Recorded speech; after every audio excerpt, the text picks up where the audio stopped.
Hello? Hello. Oh, Laurie. Hey, hey. Hi. I'm good. How are you? Good, how are you? Good. Welcome to the show, by the way. Thank you.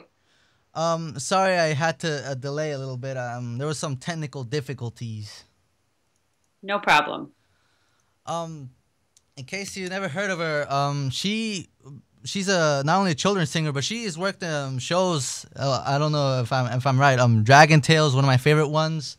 Yeah, because I could recognize like you have a very unique voice, so I could recognize you. Like you sang a bunch of Dragon Tales songs, but we'll get to that in a sec. Uh, uh, No.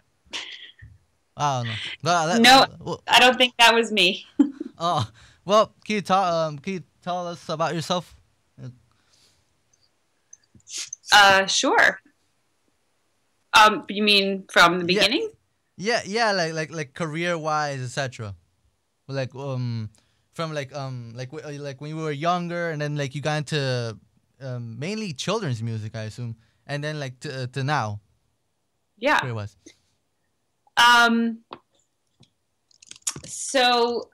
yeah, no, I've always been really interested in music. I loved singing. I played a lot of instruments, but I took up the guitar actually when I was older, more in my teens. And when I graduated from college, I started in a job where I was doing music with preschool aged kids as their music specialist. Wow. And at that point, I was playing in bands and coffee houses around the East Village and writing my own music. But I also needed a daytime job, and so I thought it'd be fun to actually have music as part of my day job. Because before that, I was like watering plants or something, I think. Oh. Um, so I started working with kids, these young kids, and it was really hard. I mean, I was in my 20s and I felt like I really didn't even know how to talk to them. I didn't know what they were interested in. It almost seemed like they were speaking like a foreign or alien language to me, and why they got upset about things, and I felt very separate from them. And so um, I cried a lot, and I Oh. tried to bring in ideas, and a lot of times I would go to the library and I would get kids music. This was before you could just pull it up on the internet, and I would Wow. listen to albums and learn from books and bring in all these songs. And a lot of times the kids were just, they would tell me, oh, this is baby song, this is boring. So finally, after talking to the woman who had the job before me, about what I could do with them, she said, just stop talking to them and put everything that you want them to do in the music. So what I did talk to them about was, what did they want to sing about? So I would come in and I'd actually just start by saying, so what do you guys want to sing about today? And they would say things like dinosaurs and balloons and cakes and fish, and a lot of things that I remembered that I loved when I was a kid. And so I'd just say, okay, let's do it. And I would start to make up a song with them.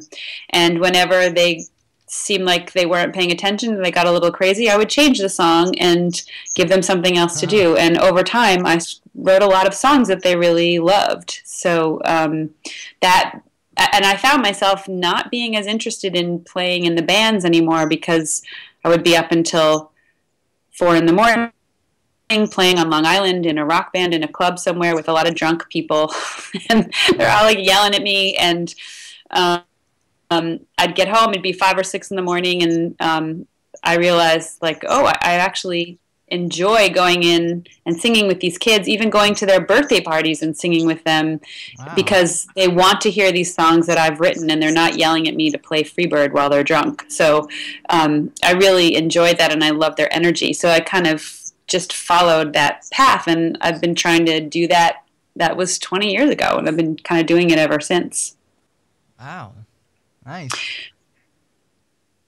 So actually, the things that I've done in between, that actually what came out of that was that people who heard my music, adults, got excited, especially when their kids were into it.